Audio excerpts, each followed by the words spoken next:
में जो दर्द था, भैया भैया थोड़ा इस साइड हो जाइए।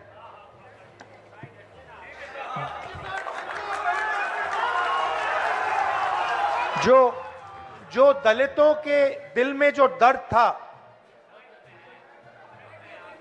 जो दुख था, जो उनके साथ हजारों सालों के लिए किया जा रहा था, वो आवाज अंबेडकर जी और जगलाल चौधरी जी के मुंह से निकलती थी। मतलब जो आपके दिल में था, जो आपके समाज के दिल में था, वो अंबेडकर जी और जगलाल चौधरी जी बोलते थे।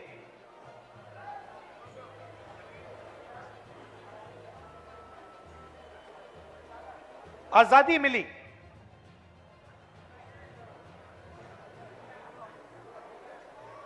बहुत कुछ हुआ, मगर मैं आपसे सवाल पूछना चाहता हूं। आज हिंदुस्तान का जो पावर स्ट्रक्चर है, जो इंस्टीट्यूशंस हैं, संस्थाएं हैं, चाहे वो शिक्षा का सिस्टम हो, स्वास्थ्य का सिस्टम हो, कॉर्पोरेट इंडिया हो, बिजनेस सिस्टम हो, जुडिशरी हो, इसमें आपकी भागीदारी कितनी है? लोग रिप्रेजेंटेशन की बात करते हैं, लोग कहते हैं कि हां, दलितों को रिप्रेजेंटेशन मिला, और यह सही है, रिप्रेजेंटेशन मिला, मगर पार्टिसिपेशन के बिना, पावर स्ट्रक्चर में शामिल होने के बिना रिप्रेजेंटेशन का कोई मतलब ही नहीं। मैंने आपको यहां स्टेज में बैठा दिया, 5 लोगों को यहां स्टेज में बैठा दिया, और फिर निर्णय पीछे से लिए जा रहे हैं, तो आपको स्टेज पे बैठाने का कोई मतलब ही नहीं है। आजकल फैशन बन रहा है कि भैया देखो, एमएलए को हमने इतने टिकट दे दिए, इस जात को इतने दे दिए, उस जात को इतने दे दिए। मोदी जी बोलते हैं, हां, मगर फिर आपने जो पहले एमएलए की पार होती थी वो आपने छीन लिया। लोकसभा में आपने एमपी बैठा रखे हैं, लोकसभा का एमपी एक निर्णय नहीं ले सकता। मंत्री आपने बना दिए, मगर ओएसडी आरएसएस का बैठेगा। तो कंट्रोल का सवाल है, पार्टिसिपेशन का सवाल है, भागीदारी का सवाल है। रिप्रेजेंटेशन की जगह है, मगर मेरा सवाल दूसरा है। मेरा सवाल यह है कि मैंने कहा कि ये हमारे मीडिया के मित्र हैं। उदाहरण देता हूं, मैंने कहा ये मीडिया के मित्र हैं,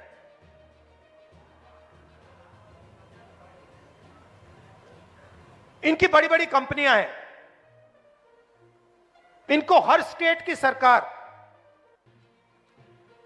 एडवर्टाइजमेंट का पैसा देता है। हर स्टेट की सरकार, देश की सरकार इनको एडवर्टाइजमेंट देती है। आपने देखा होगा, देखा आपने सरकारी इश्तिहार देखे ना, तो सीधा इनकी फंडिंग हो रही है, सरकार इनकी फंडिंग कर रही है।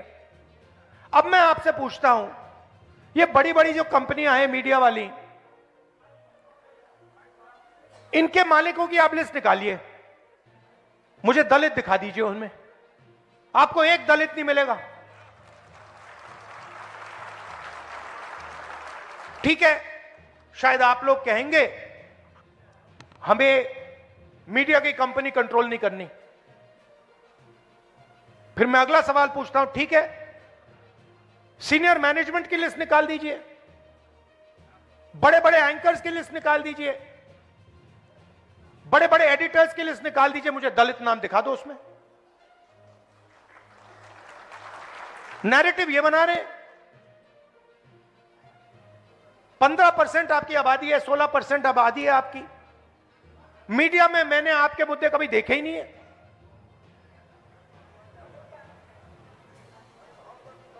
मैं हिंदुस्तान के एजुकेशन सिस्टम में पढ़ा हूं, दलितों के बारे में हिस्ट्री की किताब में मैंने 2-3 लाइन पढ़ी थी। क्या आपकी हिस्ट्री नहीं है क्या? 2 लाइन हिस्ट्री की किताब में, 2 लाइन थी, दलित और अनटचेबिलिटी। 2 लाइन से आपका दर्द मिट जाएगा क्या? मैं आपको एक कहानी बताता हूं, बहुत सुंदर कहानी बताता हूं आपको, आप हैरान हो जाओगे। आजकल स्टूडेंट्स जाते हैं, अमेरिका जाते हैं ना, पढ़ने जाते हैं। अमेरिका के बड़े बड़े कॉलेजेस हैं, तो अमेरिका में एक कॉलेज का एंट्रेंस एग्जामिनेशन होता है, एसएटी एग्जामिनेशन। नाम सुना आपने? सुना है? एसएटी एग्जाम है, वो अमेरिका का यूनिवर्सिटी का एंट्रेंस का एग्जाम होता है। जब वो पहले एग्जाम बनाया गया और स्टूडेंट्स ने लिया, तो जो गोरे स्टूडेंट्स थे उनका परफॉर्मेंस बहुत अच्छा था, और जो अफ्रीकन अमेरिकन थे उनका परफॉर्मेंस बिल्कुल बेकार था। मैं बहुत गहरी बात बोल रहा हूं, इसको अच्छी तरह सुनिए। तो जब नया एग्जाम आया, गोरों को फर्स्ट डिवीजन, सारे के सारे बेस्ट परफॉर्मर्स गोरे, और जो काली चमड़ी वाले थे, अफ्रीकन अमेरिकन थे, उनका परफॉर्मेंस बिल्कुल बेकार, वो फेल हो रहे हैं। पहले गोरों ने कहा कि गोरे लोग ज्यादा इंटेलिजेंट हैं, ज्यादा होशियार हैं,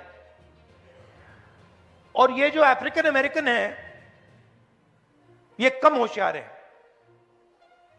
ये मैथमेटिक्स नहीं समझ सकते क्योंकि इतने होशियार नहीं। फिर एक प्रोफेसर ने चालाकी कर दी, उसने एक एक्सपेरिमेंट किया। वही एसएटी का एग्जाम, उसके जो सवाल थे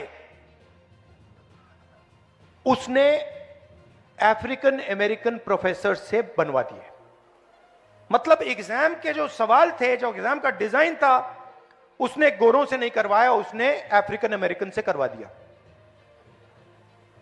और फिर उसने वही एग्जाम गोरों को और अफ्रीकन अमेरिकन को दे दिया। आपको मालूम है नतीजा क्या था? सारे के सारे गोरे फेल हो गए। अब मैं आपसे पूछना चाहता हूं, हम शिक्षा के सिस्टम की बात कर रहे हैं, उस शिक्षा के सिस्टम में आपकी कोई हिस्ट्री नहीं है, आपका कोई इतिहास नहीं है।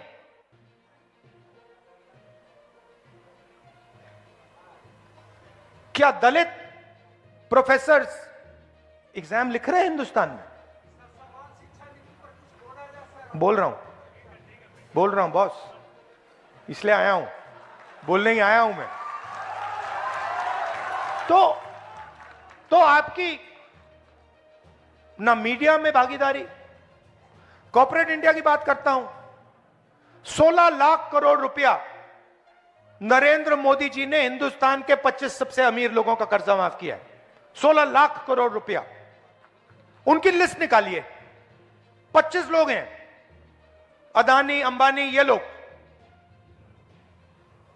जीएसटी का 16 लाख करोड़ रुपया कर्जा माफ किया है। आपका पैसा है, दलितों का पैसा है, पिछड़ों का है, आदिवासियों का है। मगर अगर आप लिस्ट निकालेंगे, उसमें एक दलित नाम नहीं है, एक पिछड़ा नाम नहीं है, एक आदिवासी नाम नहीं है। कॉर्पोरेट इंडिया की लिस्ट निकालिए, 200 सबसे बड़ी कंपनियां,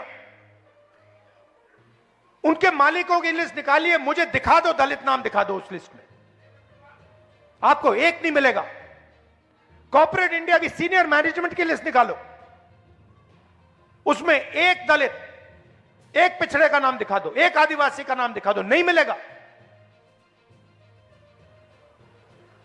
आप जीएसटी देते हो, ये आप जो शर्ट पहने हैं, जितनी जीएसटी आपने इस शर्ट के लिए दी है, अगर अदानी इसी शर्ट को खरीदता उतनी ही जीएसटी वो देता। गलतफहमी में मत रहिए, अरबपति जीएसटी नहीं देते हैं, हिंदुस्तान के मजदूर, हिंदुस्तान के किसान, हिंदुस्तान के गरीब लोग जीएसटी देते हैं। आप पैसा देते हो, आपके जेब से जाता है, सीधा उनके जेब में जाता है। 200 बड़ी, सबसे बड़ी कंपनियों के मालिकों में एक ओबीसी नहीं है, एक दलित नहीं है, एक आदिवासी नहीं है। तो हो क्या रहा है? पूरा का पूरा पैसा आपके जेब से ट्रांसफर हो रहा है, दलितों के जेब से, आदिवासियों के, और आप सबसे गरीब हो। दलित, आदिवासी, पिछड़ों के जेब से ट्रांसफर हो रहा है और इनके जेब में जा रहा है। 90 लोग हिंदुस्तान का बजट डिसाइड करते हैं, आईएएस अफसर हैं। भागीदारी की बात होती है, मोदी जी कहते हैं ओबीसी वर्ग की बात करते रहते हैं। बजट का हर पैसा, हर रुपया 90 लोग बांटते हैं। मैंने इनकी लिस्ट निकाली, नाम देखे, नाम पढ़े, 90 में से 3 दलित हैं। आपकी आबादी 15%, 16%, और 90 में से 3 अफसर आपके। और जो 3 अफसर हैं, ये अच्छी तरह सुनिए, जो 3 अफसर हैं उनको छोटे छोटे डिपार्टमेंट दे रखे हैं। और अगर हिंदुस्तान की सरकार 100 रुपए खर्च करती है बजट में, तो दलित अफसर 1 रुपये का निर्णय लेते हैं। 100 रुपए का नोट निकालिए, अगर 100 रुपए हिंदुस्तान की सरकार बजट में बांटती है, दूसरे हाथ में 1 रुपए का सिक्का पकड़िए, 1 रुपए की भागीदारी आपकी। मैं बता रहा हूं बदलाव कैसे होगा, इसलिए मैं यहां आया हूं। 50% आबादी पिछड़े वर्ग की है, 3 अफसर उनके, 3 आपके, 3 उनके। 100 रुपए में से 5 सिक्के उनको पकड़ा दो। 100 रुपए में से 1 रुपए का सिक्का आपको और 5 सिक्के उनको। और आदिवासियों की आबादी 9%, उनको 1 रुपया भी मत दो, उनको फेंक के ऐसे 10 पैसे दो। मतलब सब मिलाकर, दलित, आदिवासी, पिछड़ा वर्ग सब मिलाकर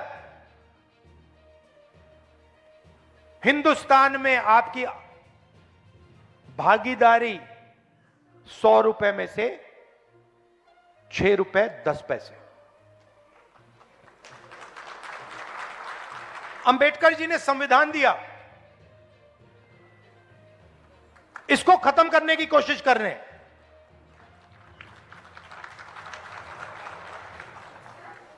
जो आपको बजट में 6.5 रुपए, 6 रुपए 10 पैसे की भागीदारी, वो भी छीनने की कोशिश कर रहे हैं।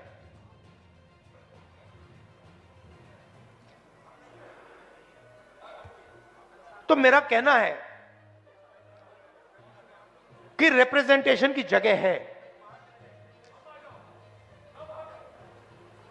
मगर रिप्रेजेंटेशन जितना ही जरूरी पार्टिसिपेशन और भागीदारी। अब सवाल उठाया किसी ने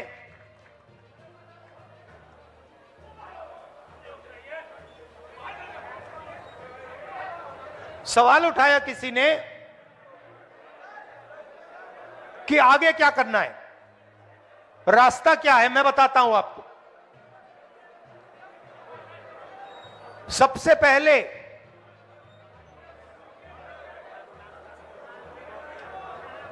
पहले यह पता लगाना है कि सचमुच में किसकी कितनी आबादी है और किसको कितनी भागीदारी मिल रही है।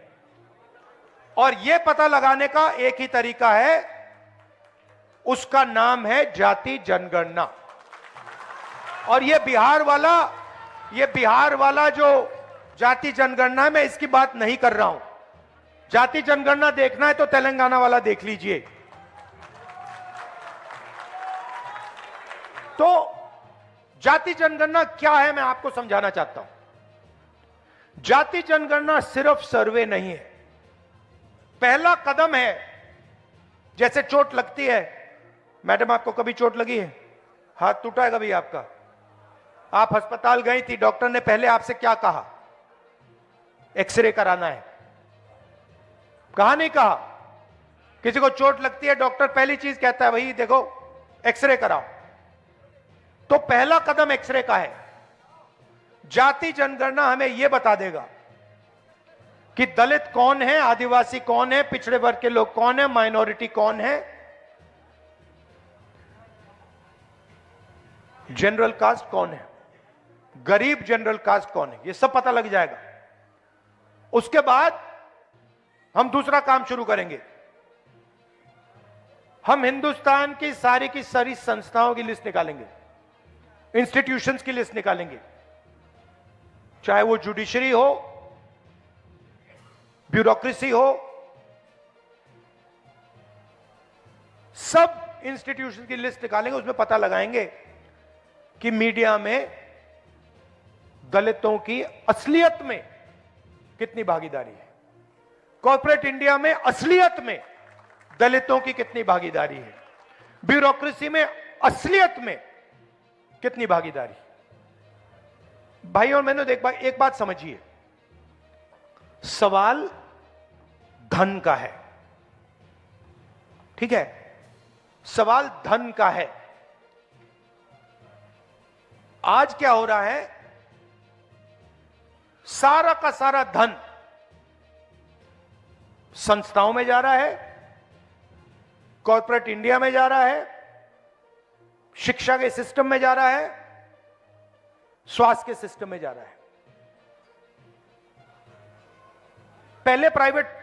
पहले सरकारी अस्पताल होते थे, एक प्रकार से वो आपके अस्पताल थे, उसमें आपको मुफ्त में इलाज मिलता था। आज सारे के सारे अस्पताल प्राइवेट हैं। कोई बीमार होता है, दलित वर्ग का कोई बीमार होता है, तो लाखों रुपए आपके जेब से निकलते हैं, नहीं निकलते हैं, है ना? कहां जाते हैं? कहां जाते हैं? प्राइवेट अस्पताल। प्राइवेट अस्पताल किसके हैं? मोदी का नहीं है, दलितों का नहीं है, पिछड़ों का नहीं है, आदिवासियों का नहीं है, अंबानी अदानी का है, अरबपतियों का है। सारे के सारे जो प्राइवेट अस्पताल है उनके मालिकों की लिस्ट निकाल दो, मुझे दलित नाम दिखा दो एक। इनको सरकारी जमीन दी जाती है, इनको रोज सरकारी जमीन दी जाती है, आप इनको लाखों रुपए देते हो, मगर मालिकों में आपका एक नाम नहीं है, कहीं भी नहीं है। तो जाति जनगणना से ये सारा का सारा साफ हो जाएगा। इसीलिए कल मैंने पार्लियामेंट में भाषण दिया, मैंने दो चीजें कही। एक, मैंने टेक्नोलॉजी की बात की, इलेक्ट्रिक मोटर की बात की, मोबिलिटी रेवोल्यूशन की बात की, और दूसरी मैंने पार्टिसिपेशन की बात की, भागीदारी की बात की, जाति जनगणना की बात की। उसके बाद प्रधानमंत्री ने जवाब दिया, 1.5 घंटा का जवाब दिया। उस जवाब में आपने जाति जनगणना शब्द सुना? क्योंकि नरेंद्र मोदी, बीजेपी, आरएसएस जाति जनगणना नहीं कराना चाहती, क्योंकि यह देश की सच्चाई आपको नहीं बताना चाहती। और मैंने निर्णय ले लिया है कि कुछ भी हो जाए, देश में दलितों को, पिछड़ों को, आदिवासियों को मैं उनकी सच्ची भागीदारी दिखाना चाहता हूं। और यहां मतलब बड़े बड़े ऊपर लिख देना चाहता हूं कि इस देश में दलितों को, पिछड़ों को, आदिवासियों को कहीं भी भागीदारी नहीं मिल रही है। और जैसे ही आपको यह दिखेगा, जैसे ही आपको सचमुच में डेटा दिखेगा,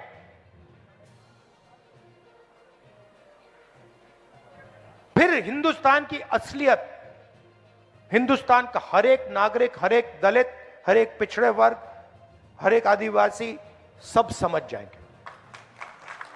और फिर एक नई तरीके की राजनीति, एक नया तरीके का विकास शुरू होगा।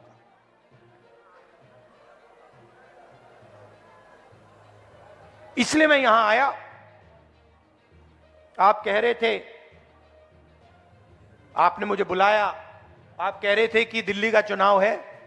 हां, दिल्ली का चुनाव है, उसकी जगह है, मगर यह भी फंक्शन बहुत जरूरी है। तो मैं वोट डालकर सीधा यहां आ गया। और मैं बिहार के दलितों को, पूरे देश के दलितों को कहना चाहता हूं, देखिए, ये जो संविधान है, ये हम सब कहते हैं और मानते हैं कि अंबेडकर जी की, गांधी जी की देन है। मगर इस संविधान के अंदर हजारों साल का आपका दर्द है। जो आपके साथ अपमान किया गया, जो आपको दबाया गया, जो आपको क्रश किया गया, वो सब इसके अंदर है।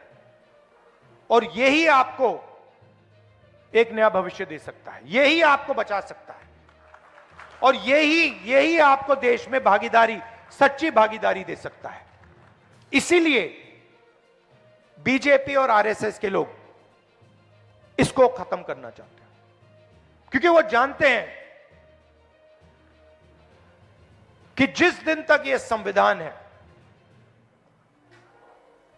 उस दिन तक हिंदुस्तान के गरीब लोगों को, दलितों को, पिछड़ों को, आदिवासियों को नहीं दबाया जा सकता है। ये इसको सामने से नहीं मारते हैं। ये आप मत सोचिए कि इसको सामने से मारते हैं। सामने से इसके सामने ये मत्था टेकते हैं। सामने मोदी जी यूं करेंगे और फिर अपना काम चालू कर देंगे। अंबेडकर जी के सामने आरएसएस के आजकल सब नेता हाथ जोड़ते हैं, मगर हाथ जोड़ते वक्त जिस चीज के लिए अंबेडकर जी लड़े, जिस चीज के लिए अंबेडकर जी ने अपनी जिंदगी दी,